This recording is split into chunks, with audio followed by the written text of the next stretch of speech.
Hello मेरे श्रोताओं दोस्तों, फिर से सीख भरी कहानी लेकर के आई हूँ।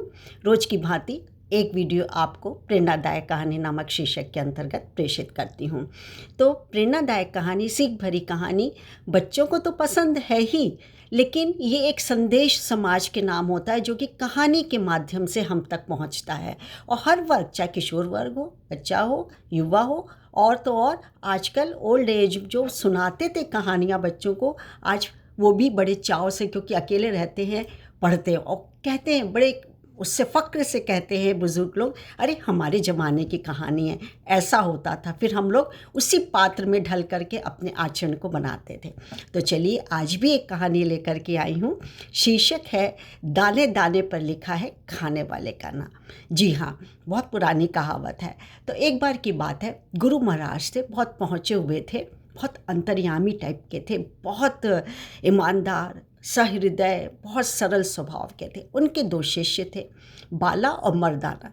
बाला स्वभाव से संकोची, चुप रहने वाला और थोड़ा सुशील टाइप का था, लेकिन मर्दाना चंचल भी था और थोड़ा बहस भी करता था। बात बात पे बाल की खाल निकालता था, यानी पेड़ा छील के खाने का, समझ गए ना, मतलब बहस ज़्यादा करता था। खैर कोई बात नहीं है, जिज्ञासु मन है, जिज्ञासा उसको होती थी तो पूछ लेता था।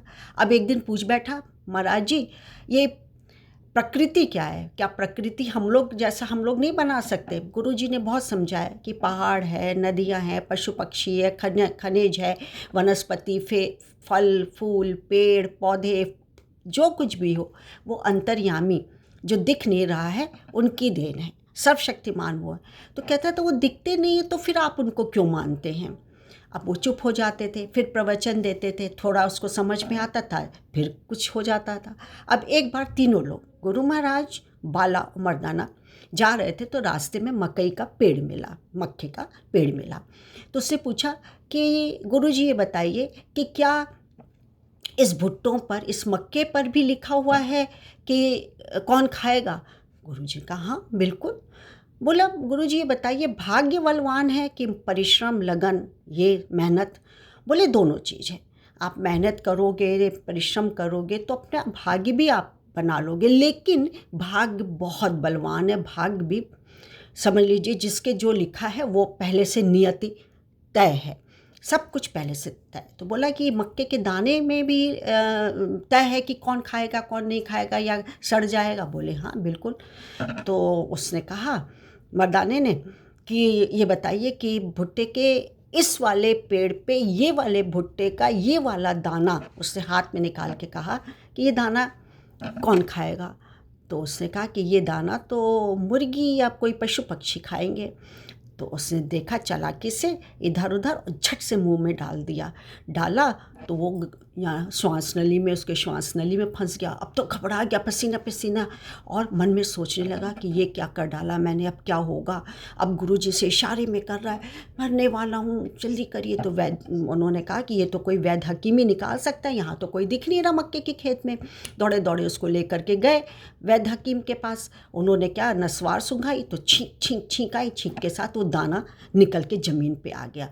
वहाँ पे वाकई में एक मुर्गी थी और मुर्गी ने झपट के वो दाना खा लिया। अब उसको ये लगा कि सचमुच में हमको बहस नहीं करनी चाहिए, या जो कहा है मान लीजिए। कहानी समाप्त हो गई। मैं ये नहीं कह रही हूँ कि आँख मूंद करके विश्वास करिए, लेकिन और गुरु सर्वथा ही उत्तम हो ऐसा भी नहीं, लेकिन हमारा गुरु है तो हमसे कहीं ज़्यादा अनुभवी, एज के हिसाब से और ज़्यादा जानकार है। दूसरा, यदि उन्होंने कह दिया है तो चुप रहो, और गुरु की परीक्षा उसके सामने मत लो। कितना अच्छा नहीं लगता ये कि हम गुरु की मतलब परीक्षा लेने के लिए छल कपट करके हमने दाना इधर उधर देखा और झपट लिया और कर दिया। ये कभी नहीं होना चाहिए। और भाग्य अपने आप भी लिखा जाता है। सिकंदर ने कहा, अलेक्जेंडर जो था उसने, कि भाग्य रेखा नहीं तो काट ली, और भाग्य रेखा, ये सब चलता रहता है। तो गुरु गुरु रहता है।